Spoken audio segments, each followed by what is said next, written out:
YTN 라디오 김우성의 생생경제. 여러분 안녕하십니까? 김우성 PD입니다. 오늘 나무 심는 날 식목일입니다.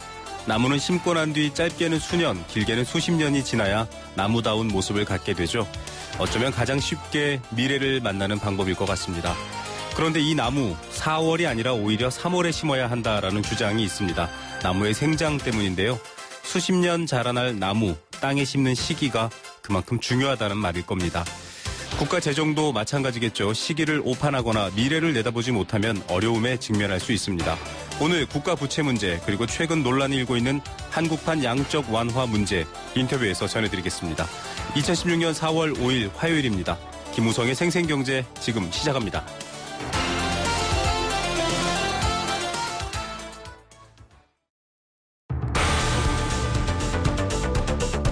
이 시각 주요 경제 뉴스 브리핑.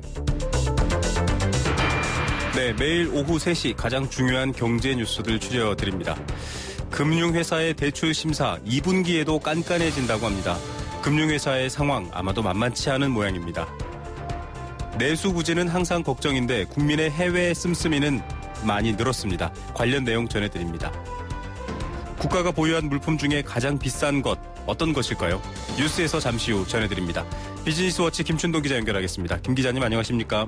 네, 안녕하세요. 네, 가계부채 대책 일환이기도 하고 또 금융권의 어려움이기도 할 텐데 이 대출 심사 더 2분기에도 깐깐해진다고요?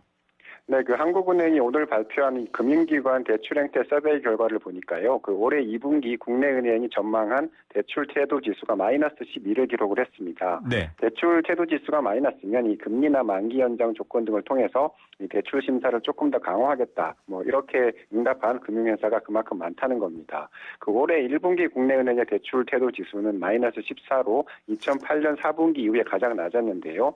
2분기도 1분기보다는 좀 나아지겠지만 대출이 좀 여전히 어려울 것 같다. 이렇게 보시면 될 것 같습니다. 예, 이 주택담보대출 규제를 강화하고 있는 가운데 이 경기가 계속 좋지 않으니까 이 기업 대출도 계속 조이고 있는 것으로 좀 보입니다. 실제로 2분기에는 가계와 기업의 신용 위험도도 빠르게 높아진다. 이런 안 좋은 소식도 있네요. 네, 2분기 가계의 신용위험 지수가 1분기보다 6포인트 높아진 28을 기록을 했습니다. 2013년 1분기 이후에 가장 높은 수준인데요. 네. 이 가계부채는 계속 늘고 있는데 소득이 그만큼 따라오지 못하고 있고 또 이 부동산 시장도 좀 주춤하면서 이 대출을 갚지 못할 위험이 그만큼 커지고 있다. 이렇게 보시면 될 것 같습니다. 이 글로벌 경기 부진의 여파로 이 대기업 신용위험도 커지고 있는데 이 대기업의 2분기 신용위험 지수는 2009년 1분기와 비슷한 수준을 기록을 했습니다. 이 중소기업 신용위험 지수도 전분기보다 3포인트 오른 31을 기록했는데요.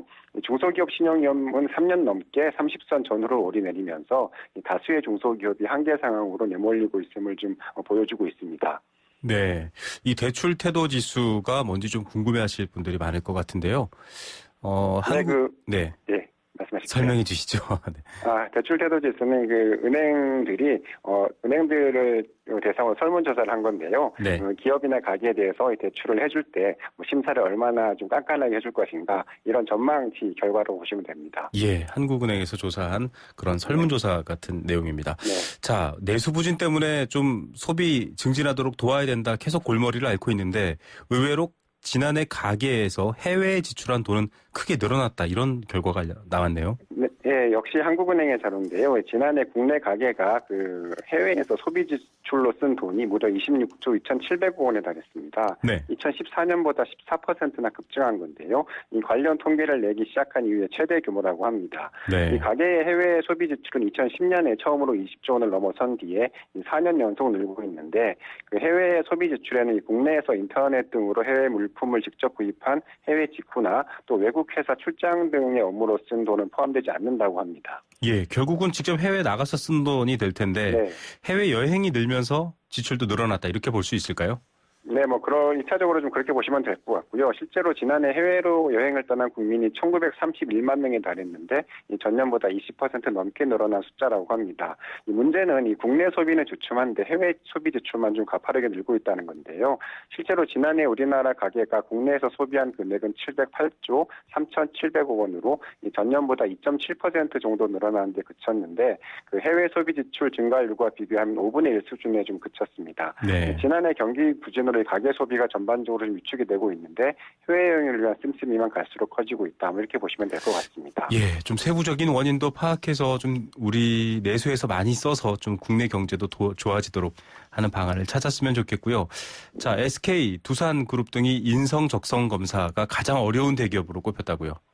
네, 그 주요 대기업들이 지난달에 이제 서류 전형을 끝내고 이번 달에는 인성과 적성 시험을 좀 치른다고 하는데요. 네. 이달 10일 현대차를 시작으로 LG, CJ, 삼성, SK 등의 줄줄이 좀 인적성 검사를 좀 계획하고 있다고 합니다. 그 네이버 취업 카페에서 인적성 시험 난이도를 매겼는데요. 네. SK와 두산, 현대차 그룹이 좀 가장 악명이 높은 좀 어려운 그 회사로 좀 나타났고, 포스코와 LG, GS, CJ 그룹은 중위권, 또 삼성과 대림, 이랜드 그룹은 상대적으로 인적성 검사가 쉬운 그런 대기업으로 나타났습니다.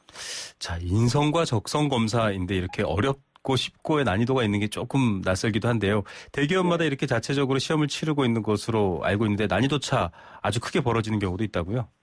네, 좀 그런 것 같은데요. 그 인적성 검사는 취준생들에게는 좀 수능으로 좀 불리고 있다고 합니다. 네. 삼성그룹이 95년에 처음 도입한 이후에 이 대기업들이 자사 특성과 문화에 맞는 인재를 좀 뽑기 위해서 좀 독자적으로 좀 도입을 하고 있는데, 그 갈수록 좀 정교해지고 난이도도 좀 높아지고 있는 추세라고 합니다. 네. 특히 SK는 그 인지 역량, 또 두산은 수리 역량이 좀 가장 까다롭다는 반응이 나오고 있고요. 현대차는 좀 문항이 많고 시간도 길어서 문제만 풀다 지치는 지원자가 나올 정도라고 하는데, 그 인적성 검사는 뭐 기본적으로 이 단기간의 벼락치기보다는 인문학적인 소양, 또 빠른 판단력 등이 좀 결과에 좀 중요한 영향을 미친다고 합니다. 예. 자, 사람을 뽑는 방법, 이 시험 말고는 또 없을까 좀 궁금하기도 합니다. 네. 자, 우리나라 국가가 보유한 물품 중에서 가장 비싼 품목은 뭘까? 앞서 헤드라인에 저희가 전해드렸는데, 네. 자, 많은 분들이 궁금해하실 것 같습니다. 답은 제가 말씀드리기 그렇고요. 기자님 전해주시죠. 네, 뭐 기상청 슈퍼컴퓨터가 꼽혔는데요. 네, 의외네요. 2015년 회계연도 국가 결산 자료를 보니까 이 국가가 보유한 물품 가운데서 이 슈퍼컴퓨터의 몸값이 가장 비싼 것으로 나타났습니다. 네. 지난해 기상청이 슈퍼컴퓨터 사오기를 결산을 했더니 장부가액만 532억 원에 달했는데, 네. 그래서 1위를 차지했고요. 이 외교부의 여권 발급 시스템 등이 그 뒤를 이었습니다. 이 건물 중에서는 정부 세종청사 1단계가 가장 이 가치가 많이 나갔는데, 이 국무총리실 기획재정부 등 6개 정부 부처가 입주해 있는 이 정부 세종청사의 1단계는 이 장부가액만 4,819억 원에 달해서 2012년 이후에 4년 연속 1위에 올랐습니다. 네. 이 고속도로 가운데서는 서울과 부산을 가로지르는 경부고속도로가 10조 9,900억 원으로 재산 가치가 가장 높았습니다. 예, 정부의 물품 중에 비싼 것들 순위 좀 알려드렸고요. 자, 뭐 지난번 최대 규모의 치맥 파티 화제가 됐었는데 중국에 이어서 무슬림권에서도 포상 단체 관광객이 한국을 찾는다고요.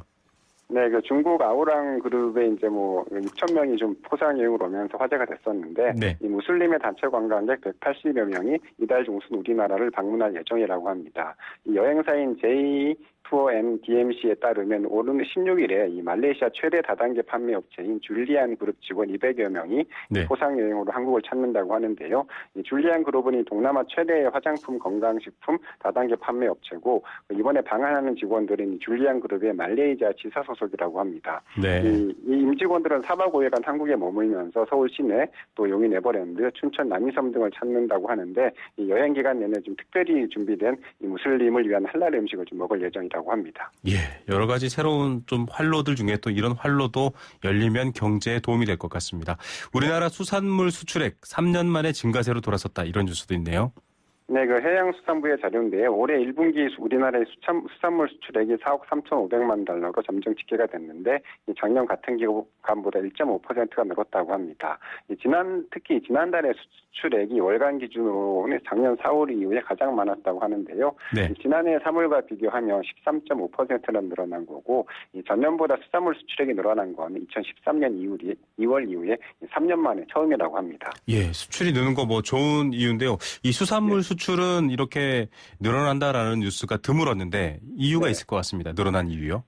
네, 그 자유무역 협정에 따른 관세 인하 효과 또 미국과 중국 시장의 수출 호조 덕분이라는 게 그 해수부의 설명인데 실제로 1분기에 보니까 미국과 중국의 수산물 수출이 각각 26%와 17%나 급증을 하면서 수산물 수출 증가세를 이끌었다. 네. 미국의 경우에는 그 메로라고 불리는 이빨고기, 오징어, 넙치 등이 좀 많이 수출이 됐고요. 중국은 참치, 오징어, 어묵, 김 등이 주로 수출됐다고 합니다. 다만 기존의 최대 수출국인 일본으로의 수출 금액은 오히려 3.6%가 줄었다고 하는데 이 주요 수출 품목인 굴 생산 분야에 따른 여파가 컸다고 합니다. 예, 오늘 뉴스는 여기까지 듣겠습니다. 감사합니다. 네, 감사합니다. 네, 비즈니스워치의 김춘동 기자였습니다. 가장 빠른 증시 분석. 오늘의 증시 분석. 네, 증시 상황 알아보겠습니다. 신한금융투자 곽상준 부지점장 연결돼 있습니다. 안녕하십니까? 안녕하십니까. 곽상준입니다. 예, 계속 붉은색 이 증시 상황을 보다가 모처럼 좀 아래로 파란색으로 돌아선 것 같습니다. 오늘 코스피 시장 어땠습니까? 네, 그렇습니다. 이게 2,000포인트를 찍고 나자마자 하락을 하더니 이제는 1900대 중반선까지 어느덧 하락하는 양상 보여줬는데요. 네. 오늘 시작은 뭐 그렇게 나쁘지는 않았습니다. 해외 시장 하락을 감안해 보면 6포인트 정도 수준의 하락을 보여줬기 때문에 무난한 출발이었다 이렇게 볼 수 있었는데요. 오후장 들어서면서 하락폭이 조금 커지는 양상을 보여줬고 결국 제대로 회복을 못하고 전일 대비 16.23포인트 0.82%나 빠지면서 1962.74포인트로 장을 마감하는 모습 보여주었습니다. 코스닥 시장은 초반에는 좋은 흐름 보여주었습니다만 거래소의 하락폭이 좀 크게 나타나자 견디지 못하고 동시 하락하는 양상을 보여줬는데요. 전일 대비 1.28포인트 0.18% 하락하면서 695.70포인트를 기록을 했습니다. 시가총액 상위 대형주 종목들이 약세를 보여준 가운데 특별히 삼성전자가 4만 원대에 상당히 큰 폭의 하락을 보여줬습니다. 그리고 외국인들과 기관들이 동시 매도하면서 전체적으로 대형주들이 중소형주보다는 약세인 흐름들을 보여주었고요. 반면에 소형주가 많이 포진되어 있는 음식료 업종은 그동안 계속 약세였다가 오늘은 소폭 상승하는 흐름 보여주었습니다. 업종별로는 은행업종과 기계업종 정도를 제외하고는 거의 대부분의 업종이 하락을 했는데요. 특별히 그동안 좋은 모습 보여주었던 화학, 그리고 의료 정밀, 전기 전자 업종 등이 상대적으로 상당히 큰 폭 하락하는 양상 보여주었고 양시장 모두 개인들만이 매수했고 기관과 외국인의 매도가 상당히 나왔습니다. 특별히 외국인들 매도가 한 2천억 정도 나와줬는데요. 한국 같은 경우는 원화의 흐름에 따라서 좀 결정이 되는데 오늘 원화가 9원이나 약세를 보여줬습니다. 달러 대비 약세를 나타냈는데요. 대체적으로 일본과 한국은 좀 정반대 흐름을 보여주는데 원화가 강세이면 외국인들의 매입이 좀 늘어나면서 주식에 긍정적인 영향을 많이 미치고 네. 반대인 이렇게 원화 약세인 경우는 외국인들이 좀 떠나가는 경우가 많았습니다. 지금 일본 같은 경우는 상태가 훨씬 더 좋지 않은데요. 무려 2.4%나 빠지면서 이제 16,000도 깨지는 그런 흐름 보여주었습니다. 네. 이런 흐름을 보여준 결정적인 흐름은 엔화가 강세였기 때문인데요. 엔화가 이제는 110.74엔 달러당 여기까지 강세를 보여주면서 그런 모습을 보여줬습니다. 그러니까 일본과는 좀 다른 궤적이지만 한국도 이런 그 환과 연관된 외국인들의 매매가 시장에 조금 영향을 미치는 그런 상황이다 이렇게 볼 수 있습니다. 전반적으로는 그렇게 나쁘진 않습니다. 네. 위험 자산에 대한 시각이 점차 좋아지고 있기 때문에 기대감이 상당히 많고요. 그럼에도 불구하고 2,000포인트가 되니까 시장이 조금 바닥에서부터 올라왔다는 것 때문에 조금 부담을 느끼고 있는 그런 흐름 아닌가 이렇게 보여집니다. 예, 유가 부분도 조금 상승세를 탔는데 다시 또 하락세로 돌아섰거든요. 뭐 관련해서 네네, 그렇죠. 예, 대형주라든가 혹은 수출주에는 영향이 없을까요? 예, 맞습니다. 이제 그런 흐름들도 분명히 영향을 미치고요. 지금 좀 엇갈리는 흐름인데, 미국의 금리 같은 경우는 1.9 중반대까지 금리가 올라갔다가, 미국이 금리 인상을 안 할 것이다라는 전망이 좀 강화되자, 오히려, 1.8 이하로 떨어지는 양상을 보여줬습니다. 미국 금리가 강세일 때가 바로 그 안전자산에 대한 선호가 높았을 텐데요. 지금 좀 엇갈린다고 표현드리는 것이 미국의 금리는 올리지 않을 것 같은데, 그래서 위험자산에는 좋은 흐름을 보여줄 것 같은데 지표들 몇 가지는 유가도 떨어지고 미국의 금리도 강세인, 즉 금리가 떨어지는 그런 양상을 보여줘서 위험자산 투자하기가 조금 애매한 흐름으로 좀 가고 있는 그런 상황이다. 즉 이렇게 보시면 될 것 같습니다. 그동안의 급진적인 안전자산 선호에서 위험자산 선호로 일부 넘어가는 과정에서 조금 마찰음이 나타나는 그런 과정이 아닐까 이렇게 판단되어집니다. 예, 알겠습니다. 오늘 증시 상황은 이렇게 이해하겠습니다. 감사합니다. 네, 고맙습니다. 네, 신한금융투자 곽상준 부지점장이었습니다.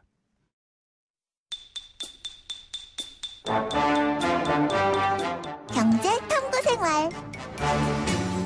생생경제 1부는 포스코와 함께했습니다. 1부 마치면서 퀴즈, 선물, 상식 함께하는 경제 탐구생활입니다. 정답 맞춰주시면 알칼리수로 건강해지는 내 몸 A수, 알칼리 생수 한 박스 드리고요.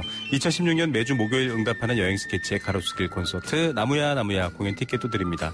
또 소년 가온이 영웅이 되는 이야기, 정동극장 20년의 내공을 모은 기획공연 가온 티켓 선물도 드리고 있습니다. 단문 50원, 장문 100원의 정보 이용료가 부과되는 샵 0945, 우물정 0945번 문자 메시지로 참여하시면 됩니다. 자, 오늘 퀴즈는 여러 번 나왔던 얘기고요. 또 앞에 인터뷰에도 계속 나올 얘기입니다. 잘 듣고 있으면 정답 맞히실 수 있습니다. 새누리당이 내세운 총선 공약입니다. 이 총선을 맞이해서 공약과 관련된 퀴즈 내드리는데요. 한국은행이 채권을 대량 매입해서 시중에 돈을 돌게 하겠다라는 이른바 한국판 이것 정책을 놓고 논란이 뜨겁습니다.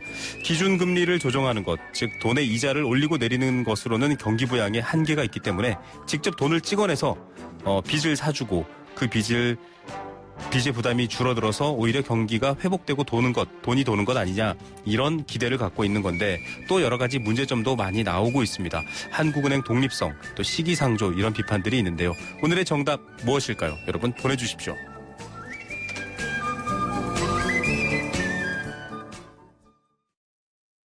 YTN 라디오 캠페인 물 없는 한라산, 물 없는 제주 바다를 상상할 수 있나요? 제주의 아름다운 자연과 풍경은 깨끗하고 건강한 물이 있기에 가능합니다. 제주를 아름답게 만들어주는 건강한 물은 우리의 몸과 마음도 아름답게 만들어줍니다. 건강한 몸과 마음을 지키는 일, 아름다운 물을 사랑하고 지키는 일에서부터 시작됩니다. YTN 라디오 아름다운 물 캠페인은 광동제약과 제주특별자치도 개발공사와 함께합니다.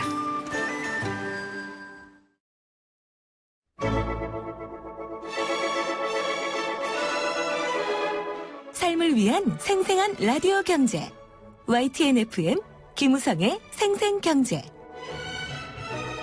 네, 생생경제 첫 번째 생생 인터뷰인데요. 원래 항상 경제 도미노로 모셨던 분이지만 생생 인터뷰로 오늘은 만나보겠습니다. 건국대 경제학과 최백은 교수 연결하겠습니다. 교수님 안녕하십니까? 네, 안녕하세요. 네, 지난주 이맘때쯤부터 시작해서 새누리당 강봉균 선대위원장이 한국판 양적 완화를 얘기하면서 아주 바쁘게 전화를 받으셨다고요? 예, 맞습니다. 예, 사실은 이 경제 도면에서 교수님께서 계속 한국판 양적 완화에 대한 여러 가지 대안을 얘기를 하셨었는데 예. 지금 사실 이와 관련해서 여러 가지 논란들이 오고 가고 있는 상황입니다. 이 새누리당이 내놓은 한국판 양적 완화, 정확히 말하면 교수님께서 말씀하시는 한국판 양적 완화와는 좀 다르다. 이건 미국과 일본식에 가깝다, 이런 비판을 하셨는데 예. 어떤 차이가 있는지 좀 설명 부탁드리겠습니다. 예, 지금 그 강봉균 위원장이 얘기하는 한국판 양적 완화는요. 이제 양적 완화라는 점에서는 이제 내용이 같은데요. 네. 어떤 의미에서 한국판이냐, 이제 여기에 대해서 이제 의견 차이가 있는 건데요. 한국은행이 이제 우리가 발권력을 갖고 있잖아요. 새돈을 찍어내는 겁니다. 그렇죠. 새돈을 찍어가지고 주택 저당 증권이라는 게 있어요. 네. 주택 저당 증권이라는 것은 청취자를 위해서 말씀드린다면은 우리가 이제 주택을 구입할 때 주택이 워낙 고가이기 때문에 주택담보를 해가지고 대출을 받잖아요. 네. 그러면 그 대출금이라는 자산을 가지고 이제 그러니까는 금융회사들은 채권을 발행합니다. 네. 그게 이제 주택저당증권입니다. 네. 그래서 이 주택정가를 이제 매입하겠다는 거고요. 네. 매입해가지고 가계부채 부담을 완화시키겠다는 얘기고요. 목표로서는요. 네. 그다음에 이제 산업은행이라고 이제 국책은행이 있는데요. 네. 산업은행이 이제 발행하는 채권 중에 산업금융채권이라는 게 있습니다. 네. 우리가 줄여서 산금채라고 하는데요. 네. 이거를 한국은행이 매입을 해가지고 기업의 구조조정을 지원하자는 것이 지금 이제 핵심적인 이제 내용으로 알려지고 있습니다. 네. 그런데 지금 말씀하신 내용은 이제 이 총선 공약으로 나온 한국판 양적 완화의 내용인데 교수님이 말씀하시는 것과는 조금 미세한 차이가 있다, 이렇게 이해할 수 있을까요? 이제 어떤 차이냐면요. 네. 기본적으로 이제 그 여당이 얘기하는 한국판 양적 완화는 미국이나 일본 등의 양적 완화와 내용적으로 대동소이합니다. 네. 제가 이제 한국판을 강조한 것은 미국이라든가 일본 등의 양적 완화는 이제 궁극적으로 금융기관이나 대기업을 구제하였습니다. 네. 가계를 구제하는데 실패하였죠. 네. 그 결과 이제 위기가 금융위기를 이제 그러니까는 지났음에도 불구하고 경제 체력이 굉장히 취약해져 있는 상태입니다. 네. 그래서 이제 예를 들면 이제 미국에서요 MBS를 연준이 대량 매입해줬는데 네. 그걸로 이제 파산 직전까지 몰렸던 대형은행들이 구제됐지만은 네. 수백만 가구는 주택을 차압당하면서 거리로 쫓겨났어요. 네네. 그래가지고 부동산 가격이 상당히 회복되었음에도 불구하고 미국의 주택 소유율은 금융위기 이전에 최고 한 69.4%까지 올라갔었는데요. 이게 지금 63.7%까지 거의 그러니까 한 5% 이상이 지금 하락한 상태입니다. 네. 그다음에 이제 일본 같은 경우 이제 이 산금채 같은 경우는 산업금융채권 같은 경우는 이제 일본식 저는 이제 양적 완화랑 유사하다고 생각하는데요. 일본이 90년대 후반부터 이제 그러니까는 그 자산 가격이 붕괴되어지면서 일본도 그러니까는 기업들이 주택을 담보로 해서 많은 부채를 지고 있었어요. 네. 그래가지고 일본의 그러니까 기업들의 자산이 부실화가 되어지다 보니까 부실 기업이 많이 되어지게 되는데 이 기업들을 그러니까 정리하기보다는 통화를 완화해서 즉 돈을 지원을 해가지고 이 부실 기업들을 연장시키는 방향으로 했어요. 네. 즉 뭐냐면 기업들이 경기가 회복되어지면 다시 괜찮아질 거다 해가지고 이런 방식으로요. 근데 그 결과가 결국은 장기 불황의 원인으로 작용했다고 이제 우리가 지적을 합니다. 네. 그러니까 이제 흔히 말해서 부실 기업의 수명을 연장시켜줬다는 점을 지적하는데 그런 점에서 산업금융채권 인수 같은 경우도 지금 기업의 구조조정을 지원한다 그러는데 지금 우리나라 기업 구조조정 같은 경우는 지금 과잉 설비에 따른 그러니까 우리가 이 부실 기업들의 이제 이것을 정리하는 문제거든요. 네네. 근데 여기에 자금을 지원하게 되면은 잘못하면 부실 기업의 정리가 굉장히 지연될 수가 있고요. 네. 그런 점에서 저는 이제 그러니까는 이 여당이 얘기하는 것이 이제 선진국들 특히 미국이나 일본식의 이제 양적 완화이고 기본적으로 우리나라의 문제는 그러니까는 지금 내수가 굉장히 취약해져 있고 내수 취약의 근본적인 원인은 가계부채다. 네. 그래서 이 가계가 그러니까 해서 빚을 내가지고 빚을 갚거나 아니면은 이 빚 갚는 빚 때문에 소비를 못하는 이런 상황에 빠져 있어서 생기는 문제이기 때문에 네. 가계 부채를 도려내고 그래가지고 가계를 구제해 줌으로써 그러니까 내수를 좀 회복시키고 경제 활력을 회복시키자는 데 이제 근본적인 차이가 있는 겁니다. 예.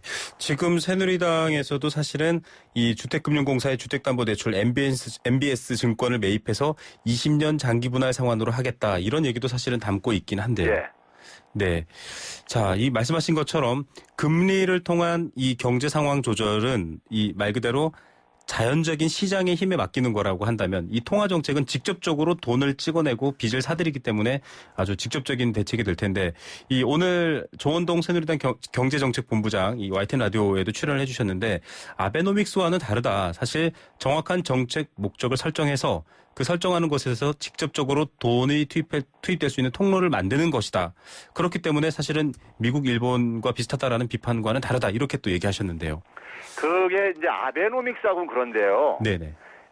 아베노믹스하고는 사실 유사성도 있고 차이도 있고 그런데요. 네. 근데 일본의 양적 완화의 그러니까 선조는 일본입니다. 미국이 아니라요. 네네. 일본이 2001년 일본은행이 2001년 3월 달부터 2006년 3월까지 5년 동안의 양적 완화를 이미 시행한 바가 있었어요. 네.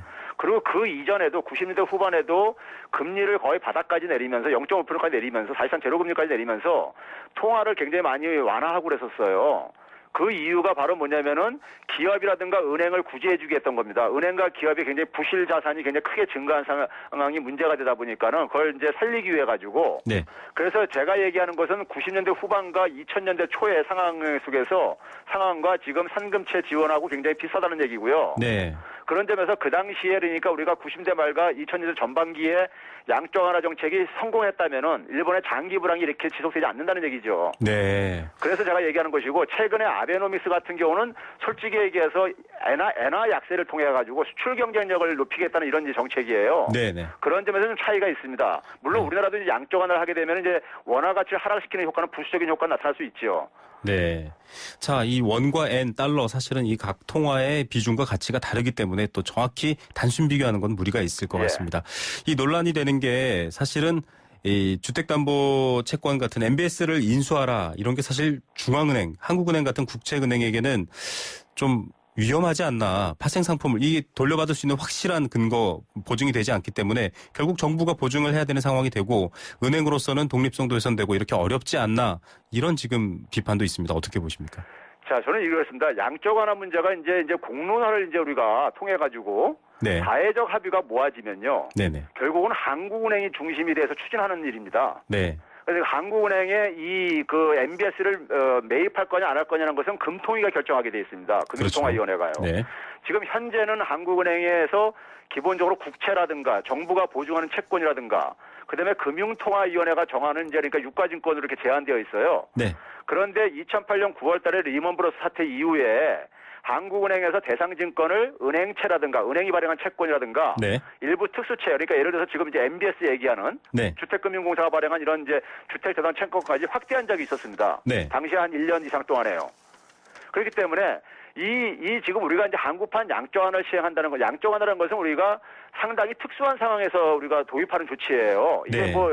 이게 이렇게 쉽게 우리가 도입할 수 있는 문제가 아닙니다. 근데 네. 지금 제가 얘기하는 것은 한국의 경제 상황이 지금 사방이 절벽이고 사방이 절벽인 상황 속에서 경제가 장기 불황으로 잘못하면 진입하기 때문에 그걸 이제 그러니까 해결하는 점에서 이제 하자는 건데 결국은 만약에 이게 공론화가 된다면요. 네. 우리가 독립성 문제를 얘기하는데 네.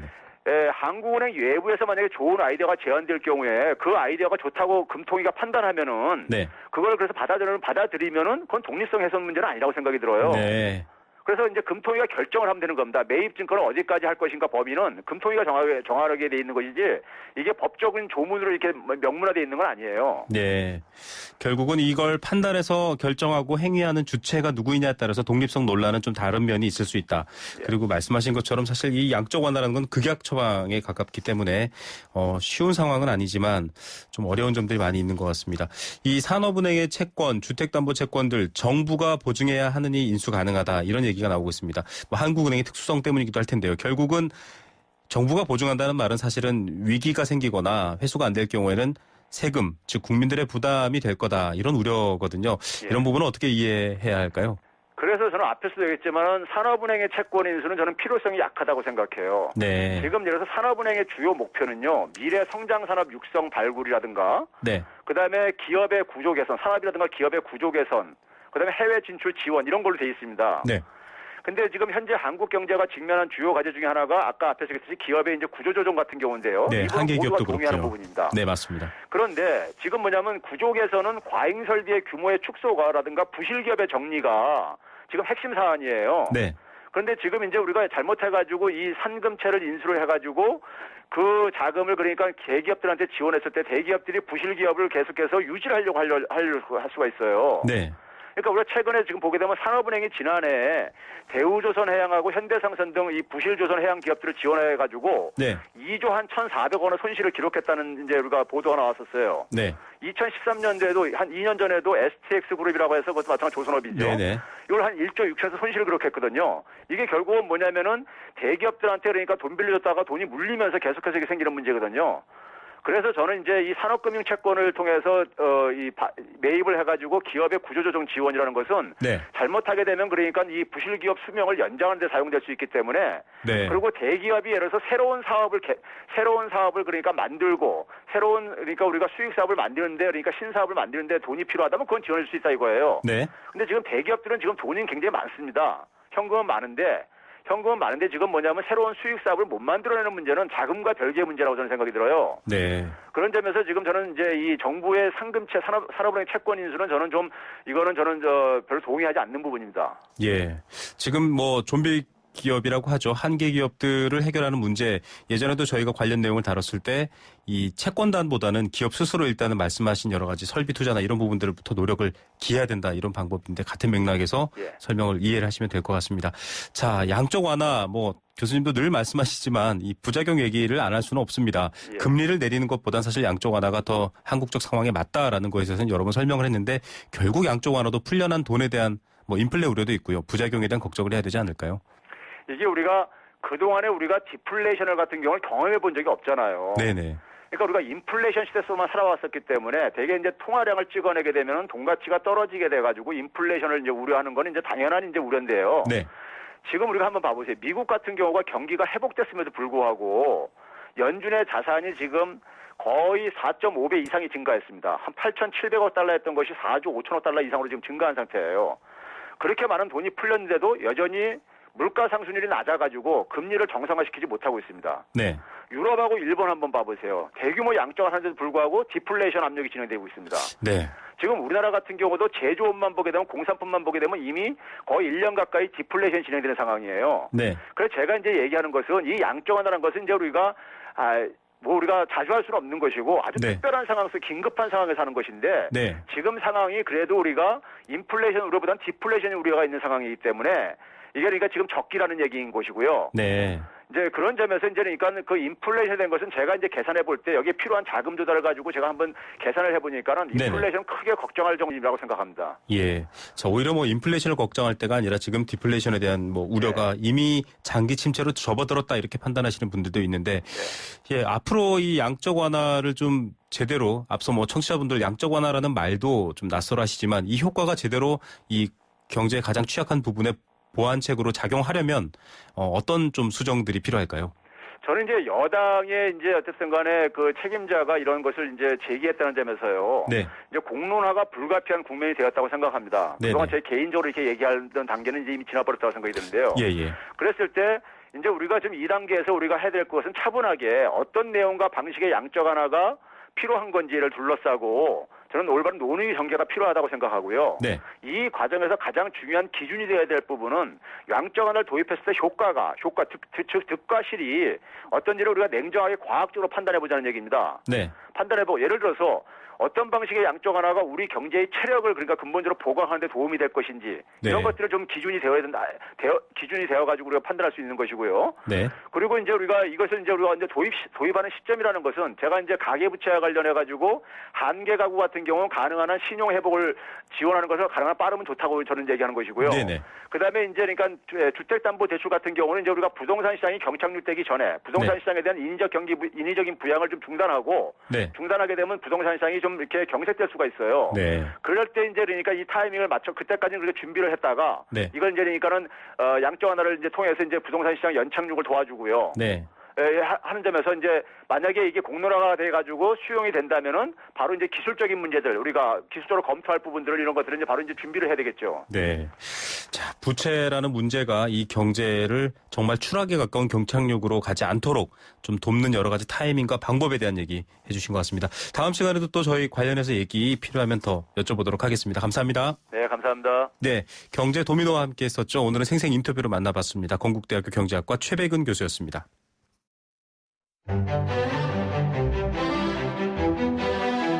경제를 읽고 듣고 나누는 시간. YTN 라디오 김우성의 생생경제. 네, 생생경제 두 번째 인터뷰입니다. 오늘 앞서 양적 완화와 관련해서 이 나라 빚 문제 또 경기 회복 문제 어떻게 하나 무거운 얘기를 해드렸는데 사실 또 무거운 얘기긴 합니다. 나라가 지고 있는 빚이 심상치 않다. 이런 뉴스가 오늘 아침에 나왔는데요. 경제가 어려울 때 가장 힘들 때 기댈 수 있는 곳이 바로 국민의 세금과 헌법의 원리로 운영되는 정부밖에 없기 때문입니다. 그래서 정부의 살림살이 관심이 많은데요. 그 결과가 나왔습니다. 기재부에서 발표를 했는데 심상치 않은 면도 보이고 있고 국가 채무는 6년 만에 최대치다. 이런 해석도 나오고 있습니다. 원인 또 어떤 방향으로 해결해야 될지 전문가와 함께 짚어보겠습니다. 국회 예산정책처 경제분석실장을 지내기도 하셨죠. 상명대학교 경제학과 백운기 교수 전화로 연결합니다. 백 교수님 안녕하십니까? 네, 안녕하십니까? 예, 오늘 아침 기획재정부에서 이 지난해 회계연도 국가 결산을 발표했습니다.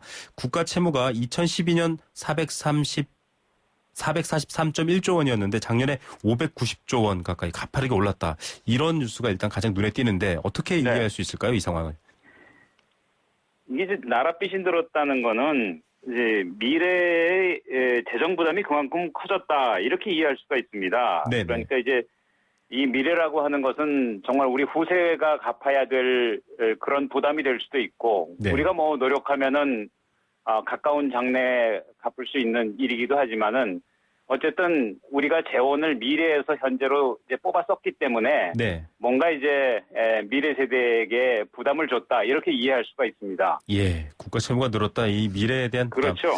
결국 네. 미래에 대한 부담인데 이 발생주의 좀 어렵게 설명이 되어 있던데요. 발생주의로 보면 국가 부채는 1285조 원이다. 연금 이런 것들 때문에 역시 방금 설명해 주신 그 미래의 문제로 이해할 수 있겠죠. 네, 네.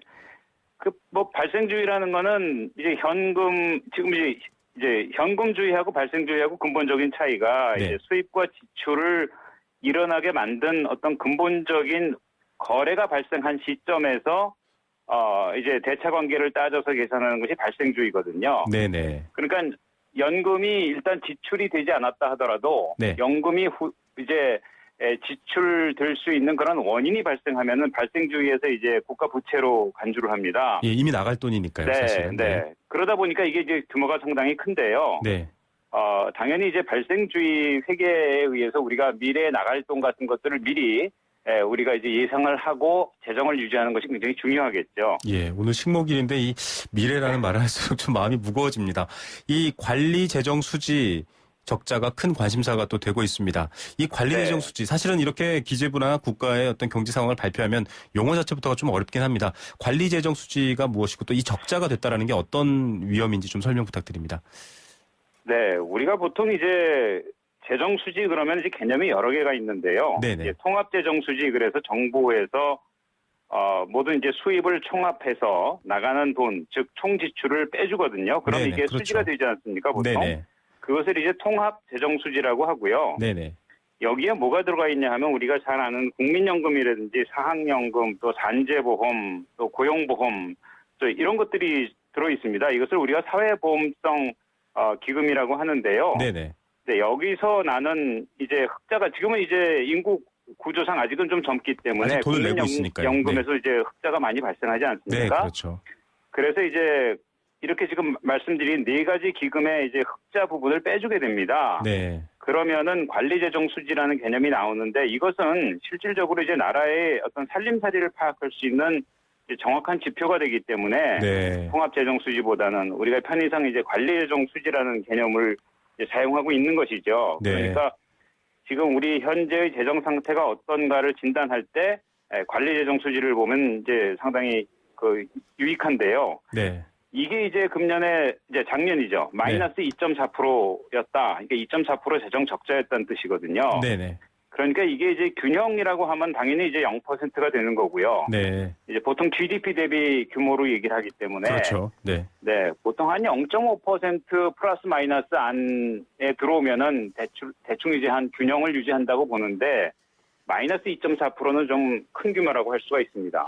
예, 이렇게 이제 국가 살림살이에 마이너스들이 많아지고 있다. 그 지표가 좀 크다. 균형이 맞지 않다라는 부분들에 대해서 우려를 하고 계신데 이 네. 원인이 좀 궁금합니다. 결국 이 재정 수지 적자는 이제 국채 발행, 결국 나라 빚이 늘어난다. 이렇게 이해할 수 있는데 이 원인이라던가 심각성 어떻게 이해할 수 있을까요? 이게 사실 마이너스 2.4%는 근래 이제 2010년 이후로 보면 가장 큰 규모입니다. 네. 아까 이제 말씀하셨다시피 이제 38조 원 적자라는 그 규모도 크지만은 이제 GDP 대비한 규모도 굉장히 커졌고요. 네. 그래서 이게 이제 추세적으로 한 해도 이렇게 줄어든 해가 없이 2010년, 11, 12 쭉 오면서 커졌기 때문에 금액 네. 자체가 네. 그러니까 앞으로도 계속 커질 게 아니냐. 네. 그러면 이게 뭐 앞으로 뭐 GDP의 마이너스 3%, 4% 이렇게까지 이제 적자가 나기 시작하면 결국은 이것이 감내할 수 없는 수준으로 이제 가지 않을까 하는 그런 불안감 등이 있는 것이죠. 그래서 지금 우리가 어떤 재정의 건전성 같은 것도 금년 초에 이제 새로 강조하기 시작한 것이 이걸 관리를 해야 되겠다. 재정을 관리하지 않으면은 너무나 적자 규모가 커져서 우리가 지속 가능하지 않은 상태가 될지도 모르겠다는 그런 우려감이 좀 반영됐다고 할 수가 있습니다. 예. 교수님 말씀하신 것처럼 지속적으로 적자의 폭과 또 적자의 방향성이 만들어지는 게 더 큰 걱정인 것 같습니다. 정부는 근데 발표 자료를 봤더니 좀 좋은 쪽, 괜찮은 쪽만을 강조하는 느낌입니다. 뭐 예상치보다는 네. 하회했다. 좋은 뭐 것도 이런 있습니다. 말씀으로. 네, 이번에 발표가 된 이제 국가 채무의 그 규모를 보면요. 네네. 이제 작년에 추경에서 우리가 목표로 했던 것이 네. 595조 원 정도 되거든요. 네네. 2015년 국가 채무가. 근데 결산을 하고 보니까 네. 그 규모가 줄었습니다. 그래서 5조 원 정도는, 590.5조, 그래서 한 5조 원 정도 줄었거든요. 네네. 그러니까 우리가 예상했던 것보다는 그래도 전체적인 나라 빚이 규모가 작지 않느냐 하는 것은 분명히 좋은 결과입니다. 네네. 네, 그래서 이제 그걸 보고서 그럼 안심할 수 있는 수준이냐? 네. 그건 또 다른 것이죠. 네. 나라 빚 자체가 늘긴 늘은 거거든요. 네네. 예상보다 덜 늘었다는 것이지 안 늘은 게 아니거든요. 네. 많이 늘긴 늘었는데 훨씬 큰 폭으로 늘 것을 예상했는데 그것보다는 적게 늘었다는 것이지 아까 말씀드렸던 관리재정 수지 자체를 보면 네. 전체적인 살림살이에서는 상당히 큰 폭의 적자를 내고 있다라고 설명할 수가 있습니다. 예, 사실 인구는 계속 고령화가 돼가고 있고요. 또 산업도 고령화가 돼가고 있습니다. 아직도 예전 구조의 산업이고 내수는 네. 계속 어려워지고 있고 그렇다면 지금 교수님께서 방금 전에 지적하셨던 것처럼 이 상황, 즉 마이너스로 향하는 방향이 좀 더 심해진다 이렇게 예상할 수도 있을까요? 어떻게 보십니까? 그렇게 예상이 되기 때문에 네. 지금부터 이제 철저히 관리를 해야 되는데 네네. 사실 이제 이게 혹시 너무 늦은 거 아니야? 이렇게 생각하시는 그렇죠. 분도 있긴 네네. 한데 저는 개인적으로는 그렇게 늦은 시점은 아니라고 생각합니다. 저희가 네. 이제 여러 가지 재정 모형도 만들고 시뮬레이션도 해보고 하면 네. 지금부터 철저히 관리를 잘 하면 네. 우리가 2060년까지 보통 GDP의 한 60% 내에서 국가 채무를 관리할 수 있겠다. 지금 이제 한 38% 정도 작년 말에 나오지 않았습니까? 네네. 그렇기 때문에 한 60% 정도를 2060년까지 목표로 하고 관리를 이제 할 수는 있는데 그렇게 하려면은 굉장히 엄격하게 소위 재량 지출, 네. 이게 정부에서 쓰는 어떤 신축적인 그런 비용들 있지 않습니까? 네네. 복지라든지 이런 의무 지출을 제외한 나머지 부분들을 좀 더 긴축적으로 사용하면 저희가 쓸 수가 있는 그렇게 이제 60% 내에서 2060년에 네. 살림살이를 해나갈 수가 있는데 이게 사실 쉬운 건 아니죠.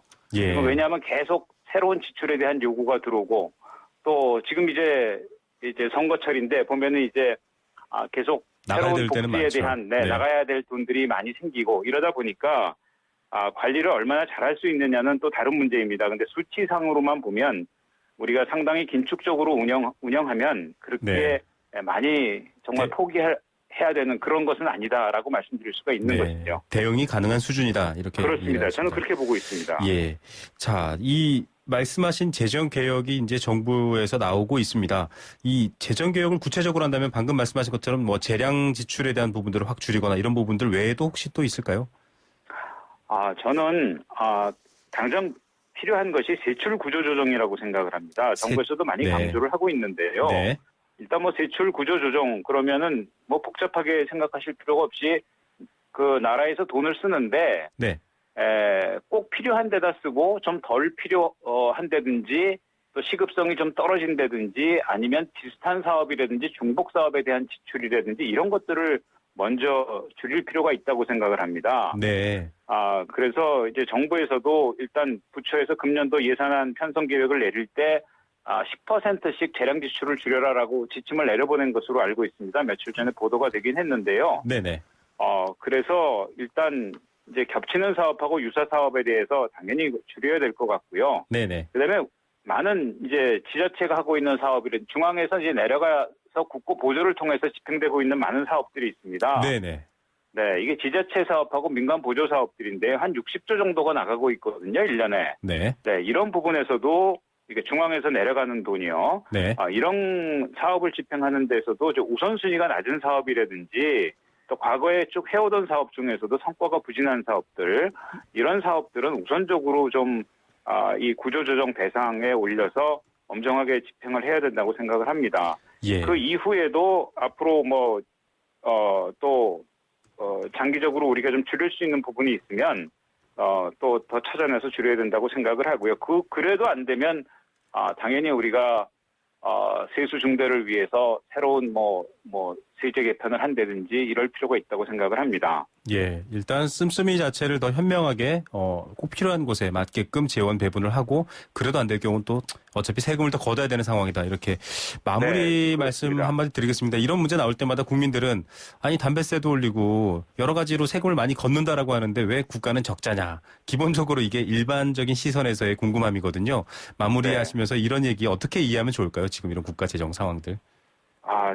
지금 이제 정부가 계속 적자를 낼 수밖에 없는 것은 이제 세금이 예전보다 잘 안 거친다는 측면이 하나 있고요. 네. 그것은 이제 경제 성장률이 많이 떨어지지 않았습니까? 네네. 특히 이제 우리가 경상 성장률이 예상보다 많이 빠른 속도로 떨어져서 실제 이게 이제 소위 세금하고 직결이 되어 있는 부분들이거든요. 소득세하고도 연결이 되어 있고 법인세하고도 연결이 되어 있는 부분인데 네. 성장률 하락이 제일 큰 문제고 물론 이제 담배세에서 좀 더 들어온 부분이 있습니다만은 네.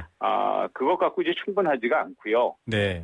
또 나가는 지출 부분은 계속 이제 고령화가 진행이 되다 맞습니다. 보니까 더 많이 이제 네. 지출 요인들이 생기게 되는 것이죠. 그래서 네. 저는 앞으로 씀씀이가 계속 늘어날 수밖에 없기 때문에 네. 이런 구조 자체를 뭐 근본적으로 조정해서 고치지 않으면 저는 좀 어려운 구조라고 봅니다. 그리고 예. 저는 알겠습니다. 이제 나라에서 예산을 세울 때 네네. 네, 소위 그 하향식 예산, 그 네. 톱다운 시스템인데요. 2004년에 우리가 개혁을 했습니다. 네. 그래서 부처가 쓸 수 있는 부분에 대해서 상한선을 설정하는 제도인데요. 이것이 잘 되지 않고 있습니다, 현재. 네. 그래서 이런 것들을 우리가 소위 톱다운 제도 같은 것들을 예산 제도에서 엄정하게 집행을 하고요. 네. 또 하나 마지막으로 말씀드리고 싶은 부분은 소위 재정 준칙 같은 것들을 법제화해서 알겠습니다.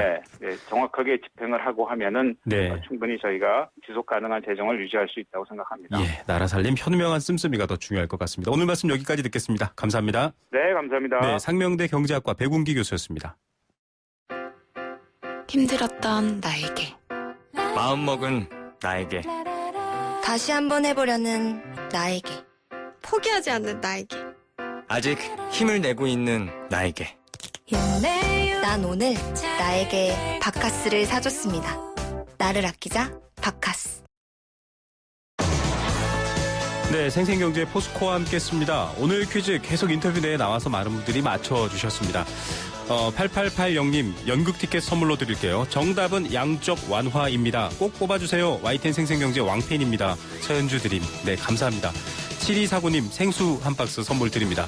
양쪽 완화요. 정답 맞죠? 예, 맞습니다. 앞으로도 이 양쪽 완화 어떻게 가는지 귀 쫑긋 세우고 지켜보시기 바랍니다. 상생을 위한 생생경제 내일 오후 3시 10분에 다시 찾아오겠습니다. 김우성 PD였습니다. 감사합니다.